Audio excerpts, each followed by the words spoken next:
सत्यानंद शर्मा ने। आपको याद होगा 2014 में जब मोदी जी की परचम लहरा रही थी, उस दिन भी नालंदा में जाकर के नीतीश जी को चना अगर किसी ने चबाया, उसका नाम सत्यानंद शर्मा था। कहते हैं बनिया को देना था, पैर में ही जाता है।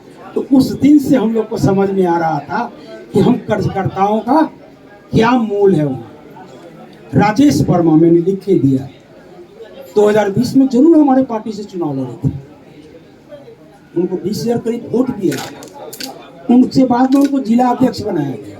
2 मीटिंग करने के लिए मैं गया हूँ भागलपुर, किसी मीटिंग में वो नहीं आए, न पार्टी का संगठन वो बना पाए। जब ये शिकायत लेके मैं राष्ट्रीय अध्यक्ष के पास गया तो बोले रविंदर जी थोड़ा रुक जाइए, ये आदमी परेशान है। क्या परेशानी है भैया?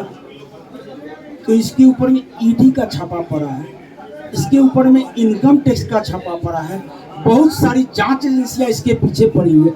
हमने ऐसा क्या हो गया, क्यों ऐसा हुआ? तो कुछ ये गोल्ड वगैरह का काम करता था, नेपाल से गोल्ड ला करके बिहार में बेचे। तो और उस व्यक्ति के ऊपर जब हम लोगों ने संगठन का दबाव दिया तो जिला अध्यक्ष के पद से भी उन्होंने रिजाइन करने का काम। आपको पता है खगड़िया सीट, क्योंकि राजनीति कहीं ना कहीं जातीय आधार पर होती है, तो खगड़िया सीट से हमारे बगल में बैठे हुए हैं रेणु जी, पूर्व एमपी रह चुकी है, मंत्री रह चुकी है, इनसे भी बड़ा चेहरा। दूसरा मेरा विस्तार फॉर्म अजय कुशवाहा जी, इनसे बड़ा चेहरा कोई था क्या हमारे पार्टी में?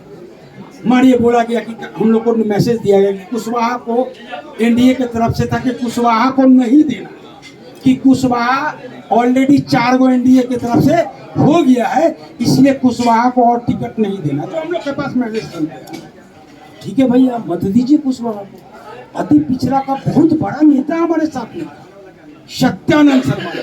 आपको याद होगा 2014 में जब मोदी जी की परचम लहरा रही थी, उस दिन भी नालंदा में जाकर के नीतीश जी को चना अगर किसी ने चबाया, उसका नाम सत्यानंद शर्मा था। कहते हैं बनिया को देना था।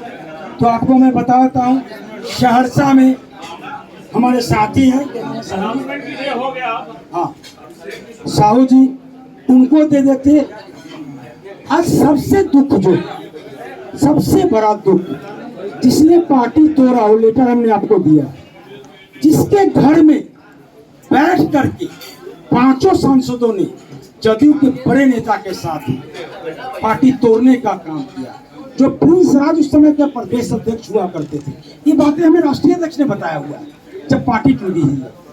वो प्रिंस राज उस लेटर पर साइन करने के लिए तैयार नहीं थे। तो उसी समय बीना देवी, दिनेश बाबू, ये लोग अलग ले जा करके प्रिंस राज से बात किए, क्या समझाए नहीं समझाए, क्या हुआ कि प्रिंस राज भी राजी हो गए, तब पार्टी टूटी। ये बीना देवी वही महिला है, बात मैं इसीलिए बोल रहा हूँ कि राष्ट्रीय अध्यक्ष ने 31 तारीख को एक मीडिया में इंटरव्यू दिए कि बीना देवी पिछले 1 साल से मेरी नानी जब से मरी है तब से मेरी माँ के साथ होती है। तो बीना देवी ही वो शख्स है जिन्होंने पार्टी तोड़ा, प्रिंस राज को मनाया। और सबसे बड़ी बात, बीना देवी ही वही शख्स है जो 2020 चुनाव के बाद में बोला कि इन्होंने पार्टी को बेच दिया, सारा टिकट बेचा गया। और इवेंट मैं एक बात और बताना चाहता हूँ कि राष्ट्रीय जो हमारे परम श्रद्धेय संस्थापक रामविलास जी है, उनके मौत पर भी अगर किसी ने सवाल उठाया कि वह मौत संदेहास्पद है, जहाँ चिराग जी का भी हो सकता है कुछ याद है ना, ये आप वीडियो क्लिप उठा कर देखिए, उनका बयान है। और आज वो बोलते हैं कि मेरी नानी के समय से खड़ा। हम लोग को क्या समझाएं? आप नहीं समझ रहे, मैं राजनीति कर रहा हूँ, मुझे पार्टी को बचाना है, मुझे सिंबल वापस लाना है, इसलिए मैं बगल में बैठा हूँ। इस तरीके से आज कर्जकर्ताओं का लगातार फोन आ रहा है। इसीलिए हम सब लोगों ने मिल करके डिसीजन लिया कि हम लोग पार्टी से अपना रिजाइनेशन आज देंगे। हम किसी पार्टी में भी नहीं जा रहे हैं, लेकिन जिस व्यक्ति ने पूरे बिहार की जनता के भावना के साथ खेला है, बिहार फर्स्ट और बिहारी फर्स्ट नाम के खिला है, बिहार की जनता को बर्बाद करने का काम किया है, कर्जकर्ताओं को धोखा देने का काम किया है, उस व्यक्ति के विरुद्ध में हमने कफन मान लिया है कि एक लड़ाई तो लड़ेंगे। और माननीय प्रधानमंत्री से मैं अपील करना चाहूंगा कि परिवारवाद और भ्रष्टाचार के ऊपर वो बहुत बोलते भी है और काम भी करते हैं, वो आदर्श से आज भारतवर्ष में। मैं माननीय प्रधानमंत्री नरेंद्र मोदी से आपके साथ जनता है, लेकिन ऐसा व्यक्ति जो भावना के साथ खेलता है, जो एक बॉलीवुड का एक्टर का काम करता है, जनता को, बिहार की जनता को ठगने का काम करता है, कर्जकर्ताओं को ठगने का काम करता है। शायद मुझे नहीं पता, मैंने चिट्ठी में उनसे जवाब मांगा था कि आपने क्या टिकट बेचा है क्या, लेकिन उसका जवाब अभी तक नहीं आया। तो हमको तो अब लग रहा है कि शायद बेचा।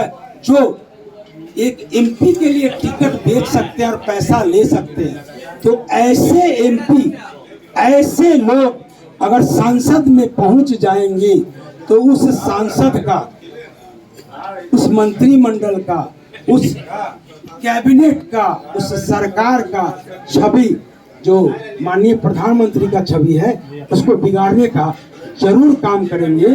और मैं इसीलिए बिहार की जनता से अपील करता हूं कि मोदी जी को तो वोट देना है, लेकिन ये 5 सीट पर, इस 5 सीट पर लोजपा रामविलास और चिराग पासवान को, जो बिहार की जनता को धोखे देने का काम किया है, उनको सबक सिखाना है। और फिर से मैं माननीय प्रधानमंत्री नरेंद्र मोदी से अपील करता हूं, रिक्वेस्ट करता हूं कि अभी भी समय है। 1 सीट का तो नामांकन वापस हो गया है, चिराग पासवान जी से ये 4 सीट छीनने का काम करे और भाजपा का कैंडिडेट वहां लड़ाने का काम करे, ताकि देश को जो आप बोल रहे हैं, जो आपकी कथनी है, उस करनी को करके दिखाने का काम करे। ऐसे परिवारवादी लोग को, ऐसे भ्रष्टाचारी लोग को बढ़ावा नहीं देने का काम करे। मैं इतना ही बात करके अपनी रिजाइनेशन अपने साथियों के साथ आपको देने का काम करूंगा। अभी मैं चाहूंगा सतीश बाबू, मैं थोड़ा परिचय दे दूं। सतीश बाबू ये कोई बहुत अमीर नहीं है।